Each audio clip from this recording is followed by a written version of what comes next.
When the billionaire CEO invited the elevator mechanic to her pre-IPO gala, everyone assumed it was just another cruel joke for the elite to laugh at. Cameras were ready, investors were waiting.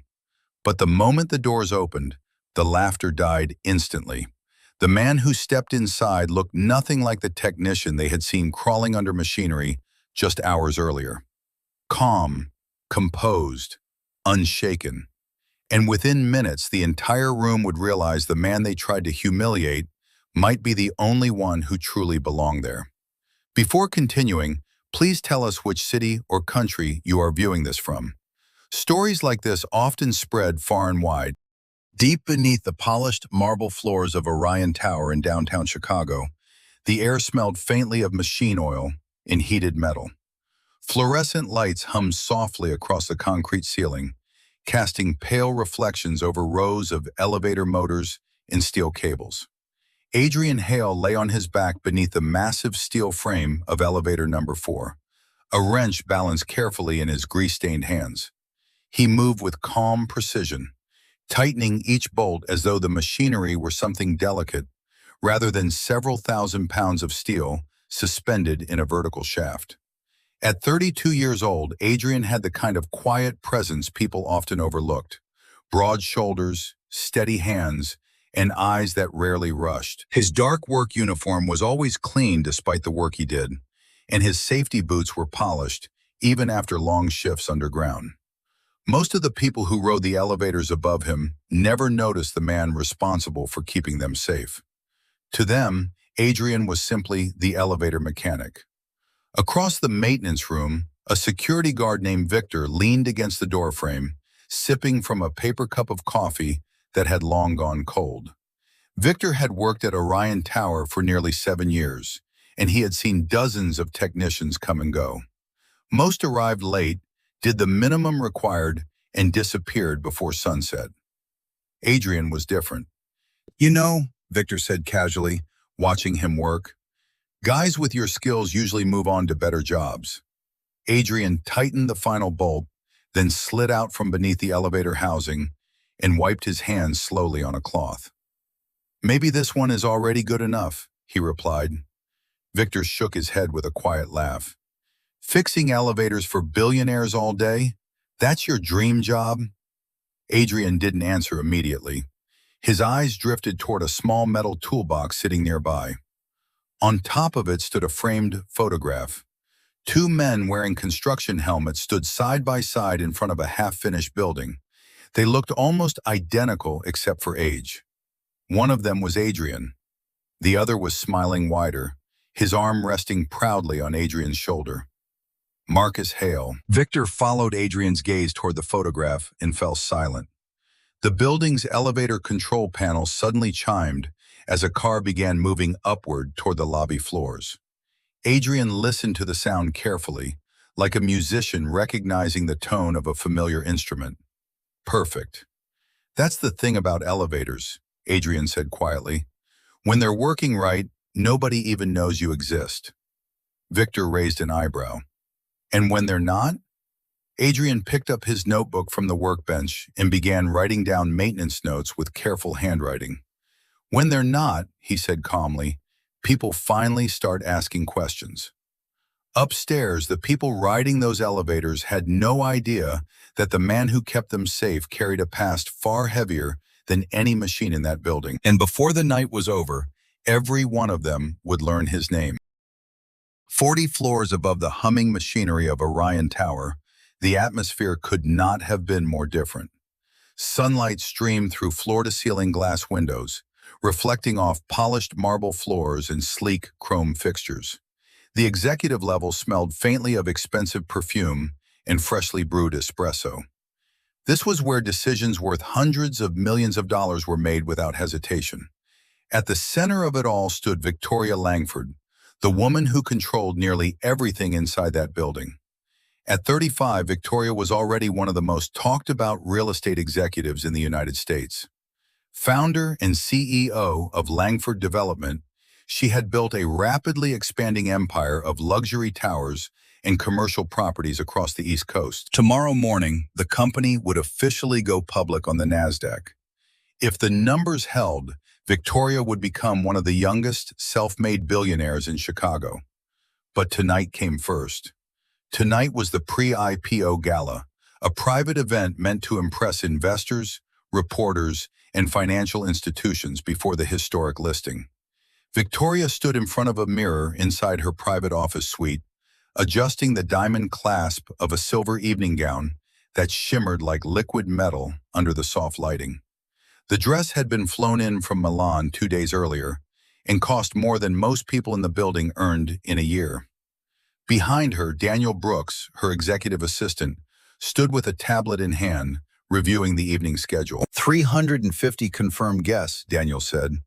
Goldman Sachs, Morgan Stanley, two major pension funds, and the CNBC business team will be live streaming your speech. Victoria nodded slightly, her attention still fixed on her reflection. And Bradley Harper? She asked. Daniel hesitated briefly. He confirmed this morning. Front row seating. Victoria's lips curved into a small, controlled smile. Bradley Harper had once been her co-founder and her ex-husband. Their divorce had been as public as their early success, and every financial journalist in the country would be watching to see which of them had truly built the company. Perfect, she said quietly. Make sure the cameras capture him. Daniel made a note. For a moment, the office grew silent, except for the distant hum of traffic far below. Then Victoria exhaled slowly and walked toward the window overlooking downtown Chicago. The skyline stretched endlessly in the fading afternoon light, glass towers reflecting gold and crimson from the setting sun. I'm bored, Daniel, she said suddenly. Daniel blinked in surprise. Excuse me? Every event is the same, Victoria continued, tapping her fingers lightly against the window glass. The same conversations, the same compliments, the same people pretending they care about things they'll forget by tomorrow morning. Daniel said nothing. He had worked for Victoria long enough to recognize the tone in her voice. Whenever she sounded like this, someone usually became the evening's entertainment. Victoria turned slowly back toward him. Maybe tonight needs something unexpected.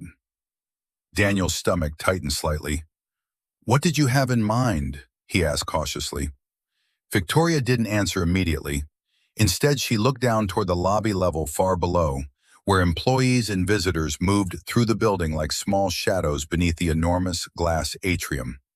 Then she remembered someone. The elevator technician. The quiet man who had greeted her politely every morning in the technical corridor. Always calm, always composed, always strangely confident for someone crawling under machines all day. What was his name again? Victoria asked. Daniel glanced at his tablet. Adrian Hale, elevator maintenance contractor, 2-year service agreement. Victoria smiled slowly. Yes, she said. Adrian Hale. Her eyes sparkled with the kind of curiosity that had built an empire and destroyed more than a few people along the way. I think he might make tonight a little more interesting. Late afternoon sunlight poured through the towering glass atrium of Orion Tower, turning the polished marble floor into a mirror of gold and copper. The lobby buzzed with quiet movement as executives, investors, and journalists moved through the building, preparing for the evening's pre-IPO gala. Cameras flashed near the entrance where reporters waited, hoping to capture the arrival of one of Chicago's most talked-about business figures. Then the glass doors opened. Victoria Langford stepped inside. Her silver dress caught the light like a sheet of liquid metal, and every conversation in the lobby seemed to soften as heads turned. Behind her walked Daniel Brooks, carrying a tablet and moving quickly to keep up with her confident stride. Victoria paused in the center of the lobby, surveying the scene like a stage director observing her actors. And then her eyes drifted toward the technical corridor. At that very moment, Adrian Hale emerged from the maintenance hallway, wiping grease from his hands with a cloth. His dark work uniform was smudged from hours beneath elevator machinery, and a heavy toolbox rested in his grip.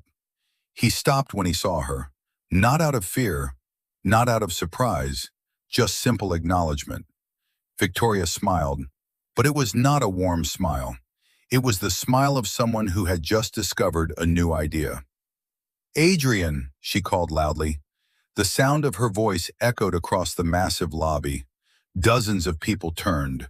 Phones lifted instinctively. Reporters leaned forward. Adrian stepped closer, calm as ever. "Yes, Ms. Langford?" Victoria raised her voice just enough for the entire room to hear clearly. "I was just telling my team something," she said, her tone bright and theatrical.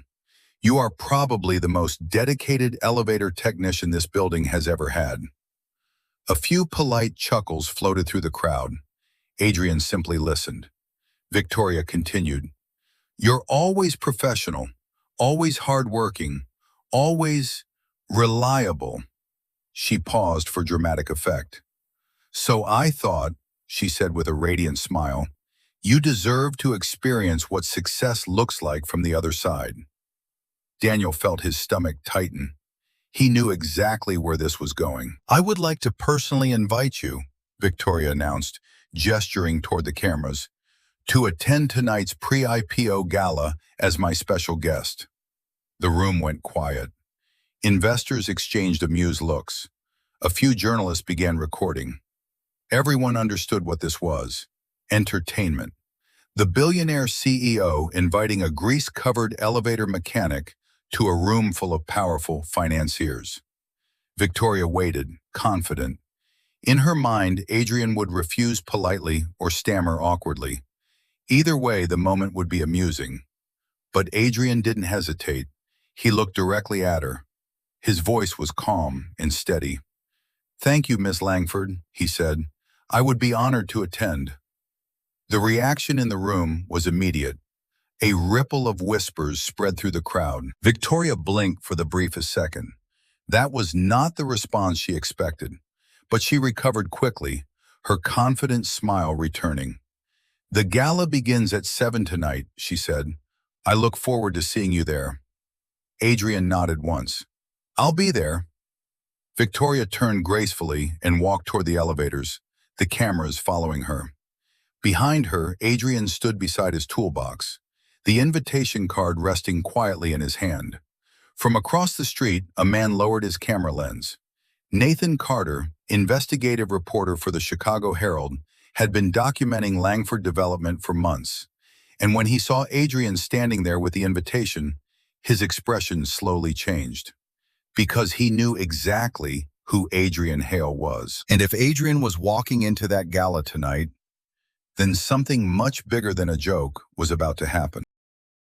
Adrian's apartment sat on the third floor of a narrow brick building on the north side of Chicago. It was the kind of place people walk past without noticing, squeezed between a laundromat and a small grocery store that had been there longer than most of the neighborhood residents could remember. Inside, the apartment was modest but carefully organized. Books lined homemade wooden shelves. Technical manuals sat beside old engineering textbooks. A small desk near the window held neatly stacked notebooks filled with precise handwriting. The invitation to the pre-IPO gala lay on the kitchen table. Heavy cardstock, gold lettering, expensive enough to feel almost absurd sitting in a room that smelled faintly of coffee and machine oil. Adrian stood in the quiet kitchen staring at it. For a long moment, he didn't move. Then his eyes drifted to the shelf across the room. There, beside a worn engineering handbook, stood a photograph. Two men wearing construction helmets stood shoulder to shoulder in front of a steel structure that was only half built. The older one, smiling with the easy confidence of someone who believed the future was wide open, had his arm draped around Adrian's shoulder. Marcus Hale. Adrian walked over and picked up the frame. 8 years ago, Marcus had been one of the youngest construction safety engineers working for a rapidly growing development company in Chicago. He had been brilliant, meticulous, and stubbornly honest when it came to safety standards. Too honest. 3 months before the accident, Marcus had written a technical report warning that the temporary construction elevator at the Lakefront Tower project was dangerous. The steel cable showed corrosion. The emergency brake assembly needed replacement. The system should have been shut down immediately. Marcus had sent the report to project management. He believed they would fix it. Instead, the project continued. Schedules were tight. Investors were waiting. Repairs would slow construction. 3 months later, the elevator cable snapped. The platform fell from the 22nd floor. Marcus Hale died before the ambulance arrived. The official investigation was short and efficient. The final report concluded that Marcus had operated the elevator incorrectly. Case closed. The company faced no liability. The project continued. The building was finished on schedule. Adrian had been 24 when he read the report, and he knew immediately it was wrong. Marcus had spent his life studying elevator safety systems. The idea that he would make such a mistake was impossible. But every attempt Adrian made to question the investigation was ignored. Lawyers closed ranks. Documents disappeared. Witnesses stopped answering calls. Eventually, the world moved on, except Adrian never did. He set the photograph back on the shelf and returned to the kitchen table. The invitation still waited there, silent and gleaming beneath the overhead light. His phone buzzed. A message appeared on the screen. Nathan Carter. Nathan had grown up 2 houses down from Adrian when they were kids in Pittsburgh. Now he was one of the few investigative reporters in Chicago willing to challenge powerful corporations. The message was short. I saw the video. Are you really going to that gala tonight? Adrian typed slowly. Yes. 3 dots appeared almost instantly. Adrian, that woman is dangerous. Adrian looked again at the photograph of Marcus. Then he replied with just 3 words. I know. Across the city, cameras and reporters were already preparing for the most important financial event of the year. But Adrian Hale was not preparing for a party. He was preparing to walk into a room where the past had been buried for 8 years. And tonight, he intended to bring it back to life. By the time the sun disappeared behind the Chicago skyline, the Grand Meridian Hotel had transformed into something that looked more like a movie premiere than a corporate event.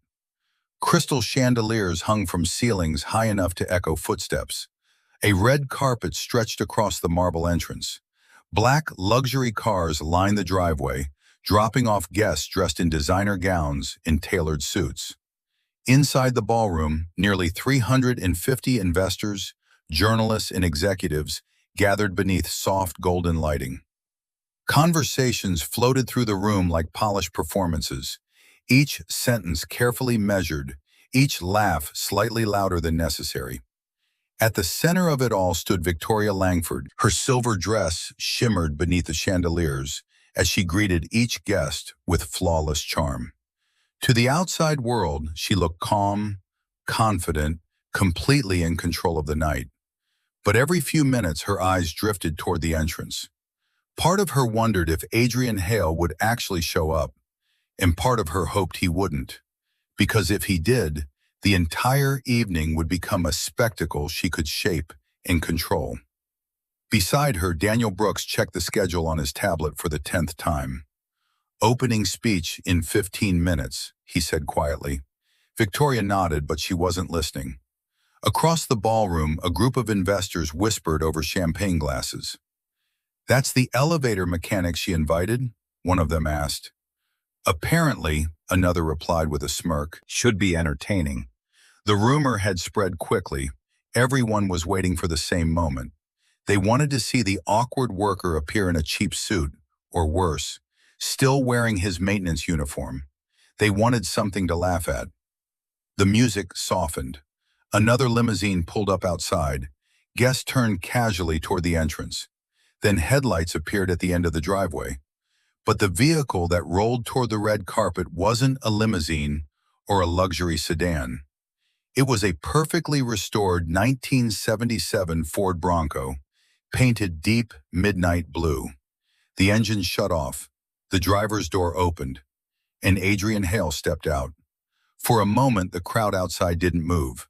He wore a charcoal three-piece suit tailored perfectly to his frame. The fabric caught the light with quiet elegance. A crisp white shirt, a dark blue tie, and polished black shoes completed the look.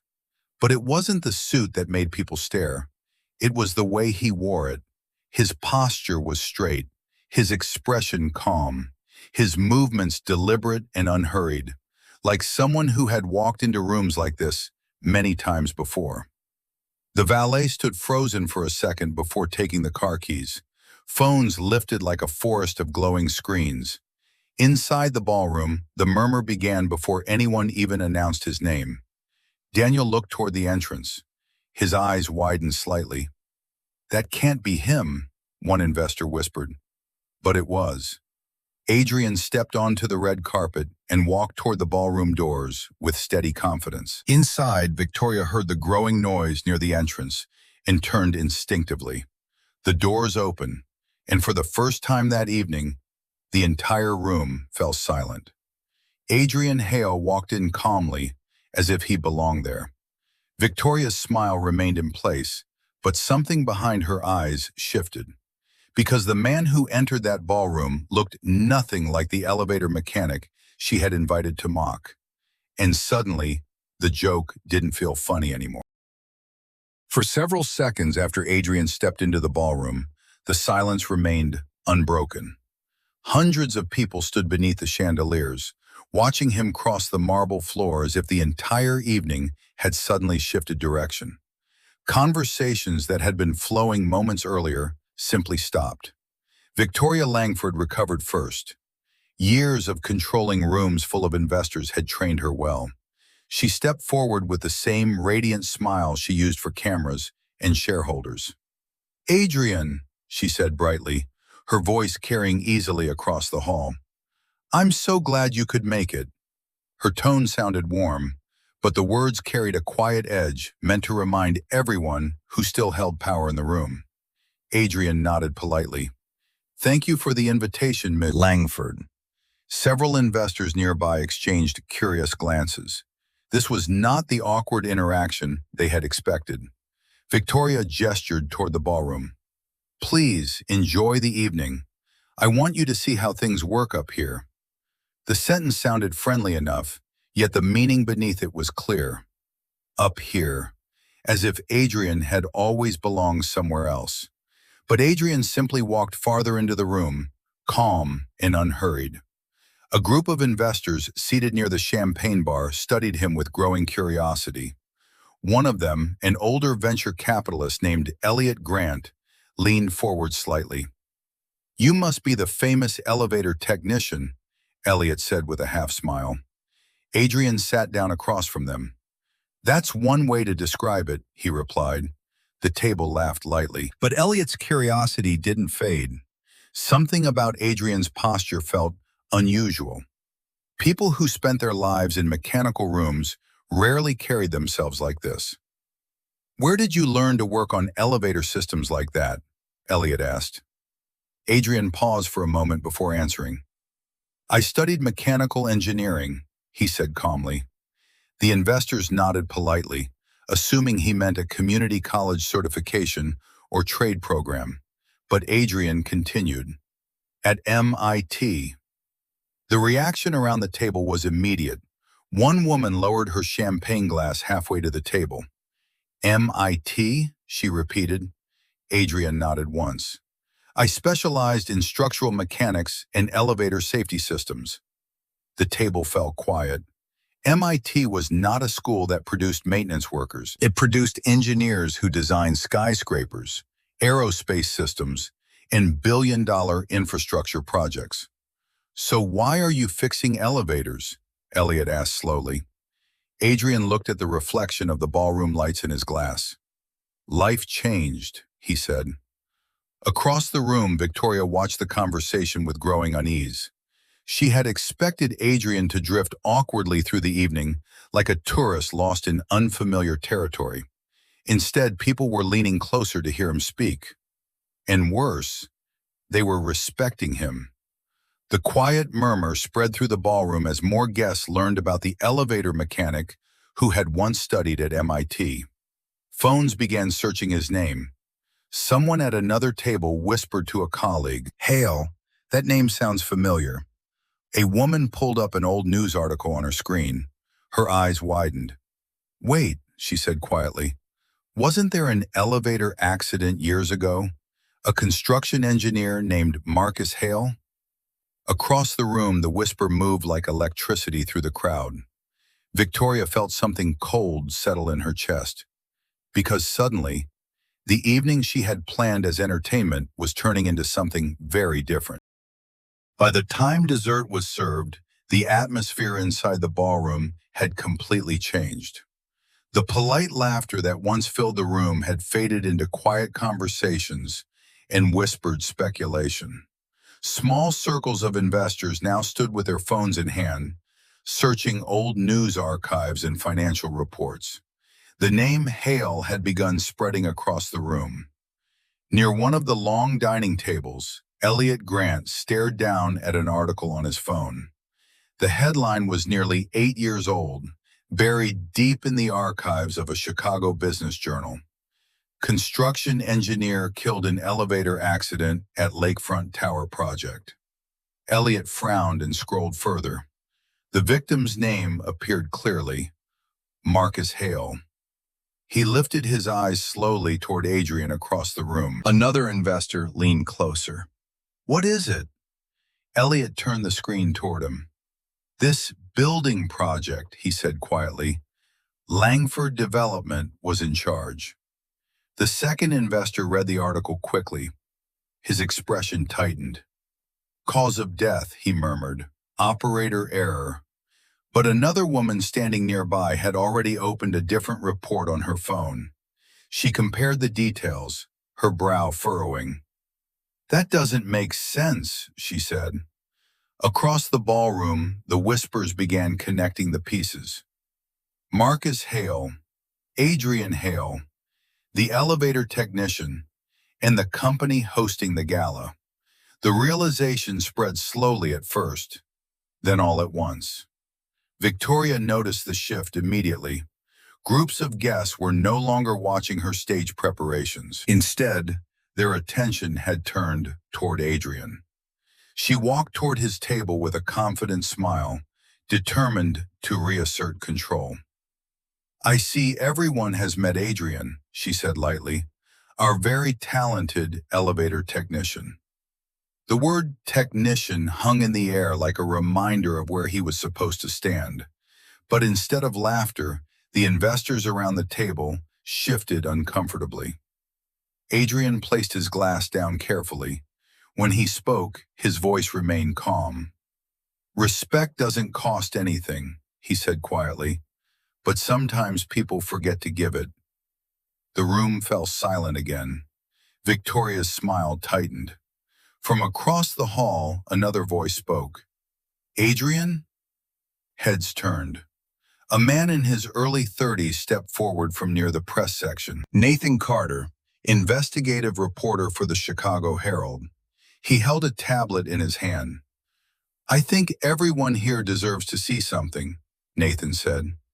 Victoria's eyes narrowed. "What exactly are you implying?" Nathan turned the screen outward so several investors could see. "This is the original technical report written by Marcus Hale 8 years ago." The room grew still. The report warned that the temporary elevator system at the Lakefront Tower construction site was unsafe, Nathan continued. "Corroded cable, faulty emergency brakes." Marcus sent the warning 3 months before the accident. Murmurs erupted across the ballroom. Nathan looked directly at Victoria.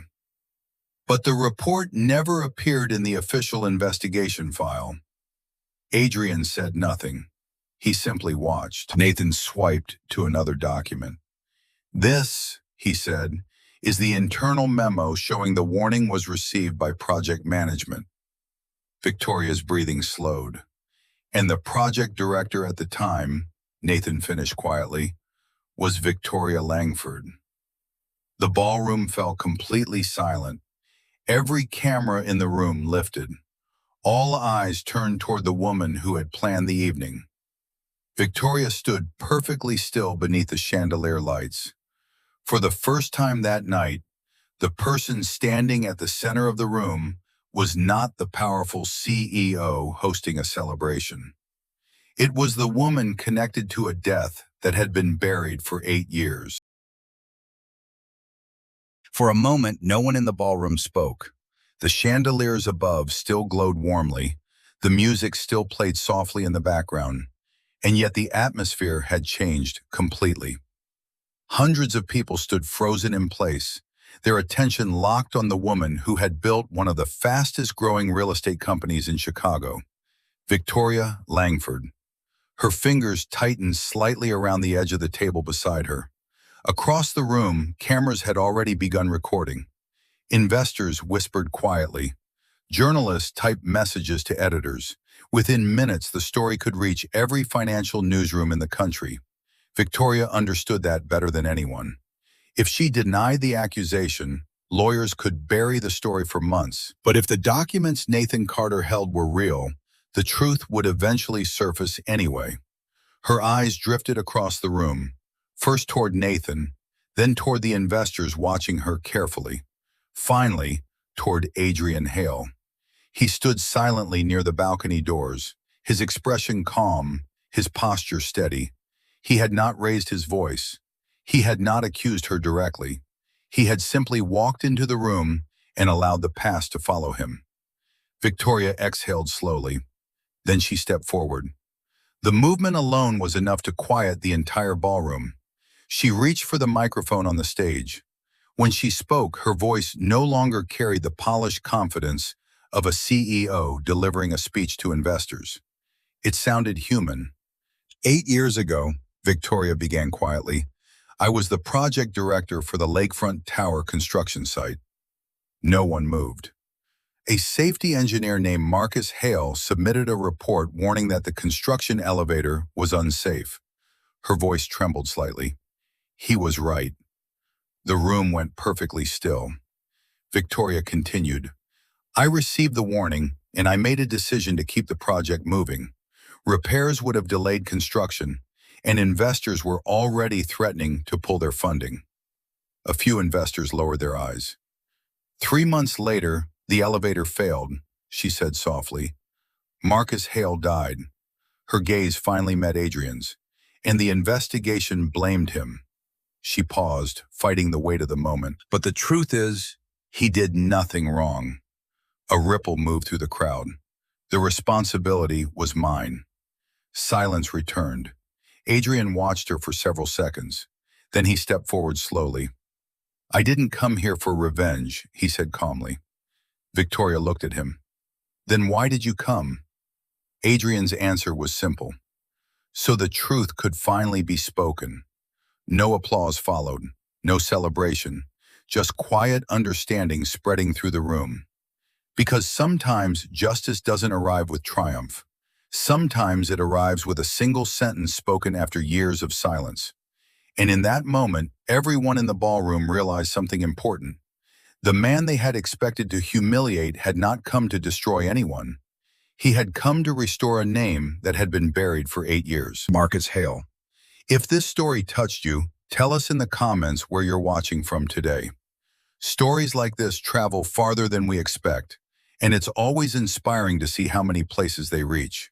And if you believe that truth and dignity still matter in this world, don't forget to subscribe so you won't miss the next story.